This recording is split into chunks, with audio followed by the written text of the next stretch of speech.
Thanks for your time. Very good to be with you, Brian, and good evening. Now, you're a market economist. Yes, well, most economists are market economists, Brian, to a degree these days, yes. How do you think things are going at the moment?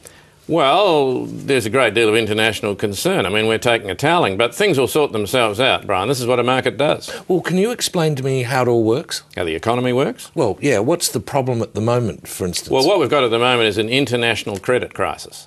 Yes, how does that happen? Well, I'm a bank, Brian, and I borrow money and I lend it out, and I charge more to the people I'm lending it to than I pay to the people from whom I'm borrowing it. Well, who do you borrow money from? Well, from, depositors, Brian. Have you got a dollar?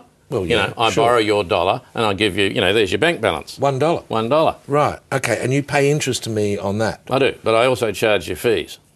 Well, why do you charge me fees? Because, Brian, I'm looking after your money. Your money is secure with me. I'm a bank. I mean, this is a very important amount of money. This is probably your nest egg. It's safe with us. And how much interest do you pay me? Approximately the same as I'm charging you in fees. Oh, good deal for me. Well, your money's secure with us, Brian, and I then lend that money to businesses, and those businesses generate income. This is how we build an economy. Yeah. And they put that income into the bank? They do, of course, Brian, and that builds the savings pool and we can invest more money. Well, who do you lend that to? Well, to people who need credit, Brian. You see, money creates more money, so if we can create money that creates more money, we're broadening the economy, we're expanding it all the time. Yes.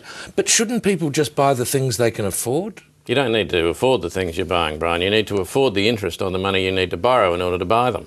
And you're charging higher rates for all this? We do hop into them a wee bit on the credit rate, Brian. We stick the hydraulics under that because it's a slightly higher risk strategy. Do people need to be buying these things that they can't afford? Well, obviously they think so, Brian. I mean, these things are advertised to people as very necessary, very important and deeply, deeply attractive. Well, who's advertising things that people don't need? The companies we're lending the money to. So, OK, then you bought into the US subprime housing market. Well, Brian, so concerned are we to build a better Australia. You helped build a worse America. Yeah, well, that was an accident, Brian. What we were doing was investing in the international investment market. And that's been a disaster. It, frankly, famously, hasn't been a huge success hitherto. Well, so what are you going to do? Well, now you give me $700 billion immediately. Why? Well, because we need it, Brian. I mean, the system needs money. Imagine the economy as a body. It needs blood pumping around it, Brian. And you haven't got any? We haven't got any money, no. Well, why not? Well, we lost ours. I've just been explaining that. Well, you're not having mine. Mum! Brian won't let me play with his stuff. That's the only money I've got. You're in for it.